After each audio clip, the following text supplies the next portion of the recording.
इस समय का जबरदस्त ब्रेकआउट आ रहा है मिर्जा इंटरनेशनल में। वो चार्ट आपकी स्क्रीन पर आएगा। आप देखिए दिन के हाईज पे ये स्टॉक ट्रेड करता हुआ नजर आएगा, लेकिन मैं आपको इंट्राडे चार्ट दिखाता हूं। 9 दिनों का कंसोलिडेशन आपको आर्ली चार्ट पे दिखाई देगा।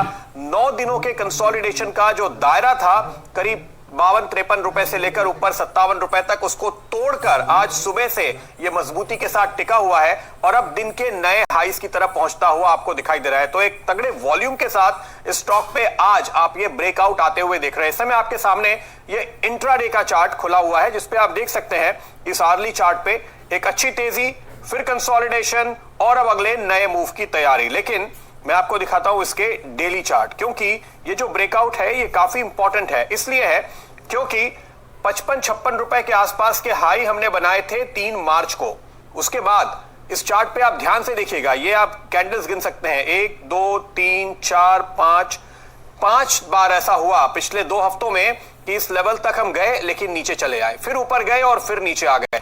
तो ये जो कंसोलिडेशन हो रहा था ये दरअसल मार्च के उस प्रीवियस स्विंग हाई को पार करने के लिए हो रहा था और बुल्स ने फाइनली 8 दिन की लड़ाई के बाद ये साबित कर दिया कि उनका पलड़ा भारी है और ये ब्रेकआउट आपके सामने आता हुआ नजर आया। मानस, ये ब्रेकआउट बहुत टाइमली है। देखिए इसकी वजह, अगर हम चार्ट पे जब कोई चीज देखते हैं तो मैं कोशिश करता हूं कि न्यूज फ्लो के साथ, परफॉर्मेंस के साथ इसको कोरिलेट करके आप देखें।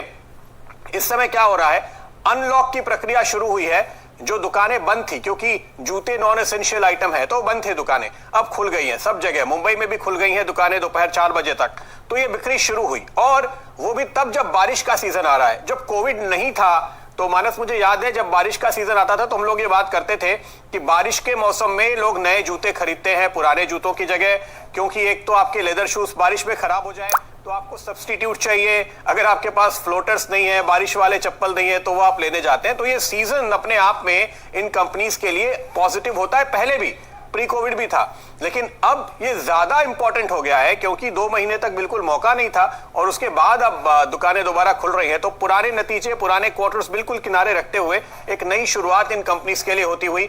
मिर्जा इंटरनेशनल का चार्ट आपके सामने मैंने दिखाया आपको, डेली चार्ट पे भी ब्रेकआउट है, इंट्राडे चार्ट पे भी ब्रेकआउट है और ये वॉल्यूम बहुत खूबसूरत दिखा रहे हैं। डायरेक्टर साहब बहुत बहुत शुक्रिया आपका इसके लिए। आप देख सकते हैं कि कितना तगड़ा वॉल्यूम का सपोर्ट है। 1-1.5 घंटे का वॉल्यूम पिछले दिनों में पूरे दिन के वॉल्यूम से ज्यादा है, तो ये एक और एडिशनल फैक्टर आपके लिए मानस। देखिए अगर डेली चार्ट पे देखें तो जो फ्लैग पोल बनाया वो मेरे ख्याल से 12 रुपए या 13 रुपए का था। उसके बाद फ्लैग पैटर्न बना और फ्लैग पैटर्न का ब्रेकआउट हमने कल देखा। अब अगर हमें इस फ्लैग पैटर्न के ब्रेकआउट के टारगेट सेट करने होंगे तो वो 65 से 66 रुपए की रेंज में आते हैं। तो करंट लेवल से भी अगर बिल्कुल शॉर्ट टर्म की बात कर रहे हैं तो 6-7 रुपए का आपको जरूर देखने को मिलेगा। तो अभी खरीदारी करें, 55 रुपीज 50 पैसे के नीचे स्टॉप लॉस रखें। लेकिन मेरी नजर एक्चुअली वीकली चार्ट और मंथली चार्ट पे है, क्योंकि जहां पर inverse head and shoulder pattern बन रहा है और उसका नेकलाइन ऑलरेडी ब्रीच हो चुका है। अब अगर हमें इस inverse head and shoulder pattern के टारगेट प्रदीप जी सेट करने होंगे तो वो 100 रुपए के आते हैं। करंट लेवल से 40 रुपए का आपको पोजिशनली शायद आने वाले 2 से 3 मंथ में देखने को मिल सकता है। तो यहाँ पर आपको लंबे समय के लिए भी खरीदारी करने की ही राय रहेगी। 50 रुपए के नीचे स्टॉप लॉस रखें और 100 रुपए के टारगेट रखें। 100 रुपए के टारगेट 3 अंकों में जाता हुआ आपको मिर्जा इंटरनेशनल का स्टॉक दिख सकता है। बहुत ही जबरदस्त टारगेट मानस जी आपको सुझा रहे हैं। तो मुझे भी जरा देखना पड़ेगा कि ये स्टॉक गिरा कहां से था। तो 3 साल पहले ये स्टॉक 180-183 रुपए का हुआ करता था। अच्छा, 3 साल पहले की मैं बात करता हूं तो आप कहेंगे कि इतने पीछे क्यों जा रहे हैं। देखिए, हमने दरअसल 2018 के साल में ज्यादातर मिड कैप स्टॉक्स को टॉप आउट होते हुए देखा है, इसलिए वो रेफरेंस के लिए हाईज हम बार बार लेते हैं, क्योंकि उस वक्त मिड कैप में बहुत जबरदस्त तेजी थी। और आपको याद होगा जब बजट में ये प्रस्ताव आया कि लॉन्ग टर्म कैपिटल गेन्स पे टैक्स लगेगा, उसके बाद से मिड कैप स्टॉक्स वहां से टॉप आउट हुए थे। इसलिए वो रेफरेंस काफी इंटरेस्टिंग है, इंपॉर्टेंट है। और इन 3 सालों में कंपनियों की कमाई बढ़ी है लेकिन प्राइस वहां से काफी नीचे है। तो मानस जी ने 100 रुपए का जबरदस्त टारगेट आपके सामने पेश किया। चलिए आगे बढ़ते हैं और